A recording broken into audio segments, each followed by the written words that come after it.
आसिफ साहब, अभी तक जो समाअत हुई आपके सामने है, लाहौर हाईकोर्ट का फैसला भी जो गुज़श्ता रोज़ था उसमें ये कहा गया कि वज़ीर आला के इलेक्शन का नोटिफिकेशन कल अदम करार नहीं दे सकते, नए इलेक्शन का हुक्म भी नहीं दे सकते, चूँकि ये सुप्रीम कोर्ट के अहकामात की खिलाफ वर्जी होगी। अब सुप्रीम कोर्ट में ये कहा जा रहा है कि जो हालात है पंजाब असम्बली में उसमें तो मुश्किल रखता है हमजा शहबाज का वज़ीर आला के ओहदे पर बरकरार रहना। बहुत ज़्यादा पेचीदा होता नज़र आ रहा है मामला। जी जुनैद, पेचीदा भी है और दिलचस्प भी है। जो तफसीलात अभी मरीम नवाज बता रही थी और साथ ही सिद्दीकी साहब बता रहे थे, उससे वाज़ेह तौर पर नजर आ रहा है कि किसी का भी मौक़िफ़ किसी से भी नहीं मिल रहा है। जो तहरीक इंसाफ के वकला ने कल लाहौर हाई कोर्ट में और समाअत के दौरान अपना मौक़िफ़ पेश किया तो वो बिल्कुल अलग था। फिर इमरान खान साहब ने रात में जो कौन से खिताब किया वो मौक़िफ़ बिल्कुल अलग था। फिर जो आज तहरीक इंसाफ के वकला ने सुप्रीम कोर्ट में मौक़िफ़ अख्तियार किया वो इमरान खान साहब के रात के खिताब से अलग था। और अब जो परवेज इलाही साहब के वकील बता रहे हैं वो तहरीक इंसाफ के वकला से अलग है। जैसे मुनीर फारूक साहब के प्रोग्राम में कल नून लीग के वकील बता रहे थे कि भाई अगर आपको टाइम चाहिए था तो आपने कल लाहौर हाई कोर्ट की प्रोसीडिंग्स पे क्यों नहीं कहा।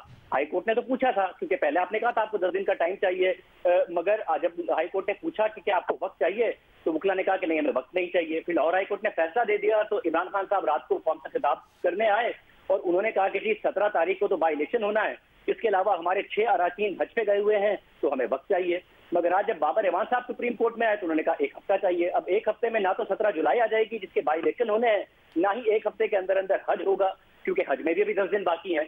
तो ना अराकीन हज वाले वापस आएंगे, ना ही बाई इलेक्शन हो पाएंगे। मगर फिर जो बाबर एवान साहब ने राय दी और उसमें उन्होंने ये कहा कि हम परवेज इलाही साहब हमजा शहबाज को वज़ीर आला नहीं मानते, कोई और मौका तलाश किया जाए। मगर परवेज इलाही साहब के वकील ने कहा कि परवेज इलाही साहब जो है वो हमजा शहबाज को वज़ीर आला मानने को तैयार है अगर डेट आगे बढ़ा दी जाए।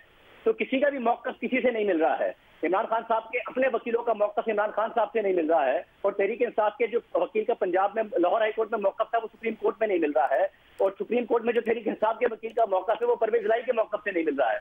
तो सबका मौक़िफ़ अलग अलग है। अब देखते हैं कि अदालत क्या दरमियान का रास्ता निकालती है जिसमें ये रिलीफ मिल सके, क्योंकि अगर 17 के बाद तक मामला जाता है तो जो लाहौर हाई कोर्ट का फैसला है और उन्होंने कहा है कि हम सुप्रीम कोर्ट के फैसले की रोशनी में ये कह रहे हैं कि सूरत हाल वहीं वापस जाए और सेकंड राउंड हो।